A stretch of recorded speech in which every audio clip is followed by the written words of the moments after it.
প্রবীর মিত্র তাকে কিভাবে আমরা দাফন করব আজিমপুরে। দাদা যখন বিয়ে করেন আমাদের ভাবিকে, তখন তিনি ধর্মান্তরিত হয়েছিলেন, তখন তিনি নাম রেখেছিলেন হাসান ইমাম।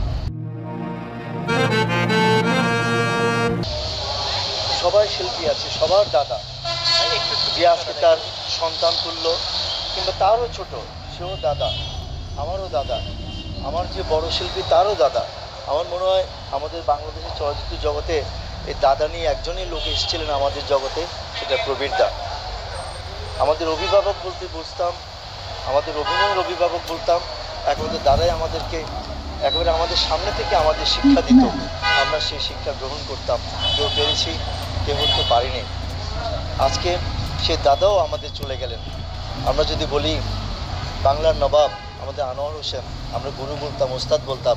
এবং পরে যখন এই প্রবীরদা রঙিন নবাব সিরাজউদ্দৌলা করতে গেলেন, তখনই কিন্তু আনোয়ার ভাইকে, এই আনোয়ার হোসেন সাহেব উনি বসিয়ে রাখতেন যে আপনি আমাকে সংশোধন করে দেবেন, আমি কোন সংলাপটা বলতে ভুল করছি আমাকে আপনি নির্দেশ দিবেন, আমি সেইভাবে ডেলিভারি দেব। এই ছিল আমাদের প্রবীরদা। সে লোকগুলো আমাদেরকে একে একে ছেড়ে চলে যাচ্ছে। শেষ পর্যন্ত আমরা এখন প্রায় 11টা বাজে, আমরা হয়তো 12টা কিংবা 12:30টার মধ্যে আমরা দাদাকে তার বড় ছেলে মিঠুনের বাসায় নিয়ে যাব। সেখানে দাদা হয়তো রাতও অবস্থান করবে এবং সকাল 11টা 11:30টার মধ্যে আমরা তাকে আমাদের দাদার কর্মস্থল বিএফডিসিতে নিয়ে যাব। সেখানে উনি থাকবেন। তারপর আমাদের জোহরের নামাজ হবে।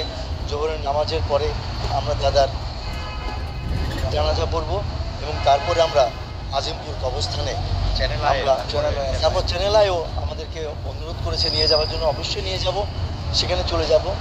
তবু একটু বলি যে প্রবীর মিত্র তাকে কিভাবে আমরা দাফন করব আজিমপুরে।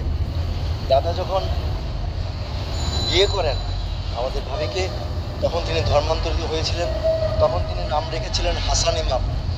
তো সব কিছুর মধ্যেই সেই হাসান ইমাম নামটা আছে, কিন্তু সেটা তো আর আমাদের বাংলার দর্শকরা জানে না যে উনি ইসলাম ধর্ম গ্রহণ করেছিলেন এবং ইসলাম ধর্মেই উনি দীক্ষিত হয়েছিলেন।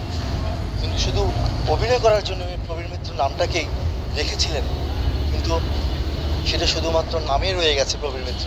কিন্তু আসলে তিনি আপাদমস্তক একজন হাসান ইমাম নাম ধারণ করে ইসলাম ধর্মে দীক্ষিত হয়ে ইসলামের মধ্যেই উনি বিচরণ করেছেন।